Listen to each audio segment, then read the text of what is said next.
The more untouchable something is, the more certain it is. The figure is like a memory of flickering shadows, a feeling that the fingertips of time have overtaken. The fragments of faces drifting in the void are just a moving body that caresses the contour without a fixed point, with various perspectives and interpretations spreading out between the beginning and the end. Contour is the absence of form. See, under the touch of the palm, the contour continues to expel itself outward.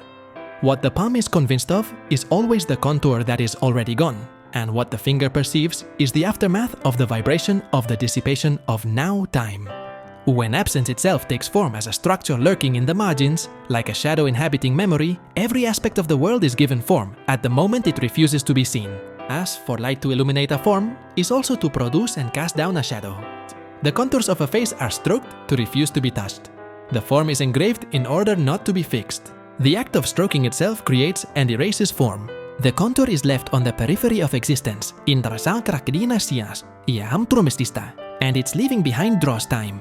And by drawing it, it becomes a gaze that never looks back. The outline is the trajectory of faces, and each time we touch it, the formless existence slips away, and the touch of the non-existent is imprinted on it. In a whirlpool of countless overlapping faces, a line is softly drawn. It is the outline of a memory caressed by time, but the memory does not belong to anyone. Flickering light, vague shadows, who breathed in that moment. The fragments of sensation left behind drift like a piece of cargo, to be passed on to the next phase. This space continues to change its shape with a minuteness that refuses to be touched. There is nothing that can be touched, only that which can be stroked. Contours are like words withheld from meaning. Faces are engraved on the contours that are stroked. They have no voice, but become ripples that sink into the silence. A notation of sound without sound. Once the stroking fingers leave, the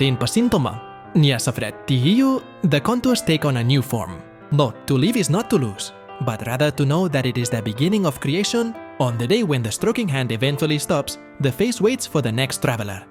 The contour welcomes her fingers, and the world oozes and sinks from it. The footprints that disappear with each step caress the contours of a future yet to be born. The miracle of the present named by man, the transparent scar hidden behind it. The displacement of position, the shifting of meaning, touched without being touched, things that change before words reach them. The palm of the hand, that the wind stroked, stands on the other side. The sensation itself changes form before the fingertip touches it. That is why we leave it behind. I don't try to carve a meaning into this shimmering. The past and the future remain only as stroked outlines.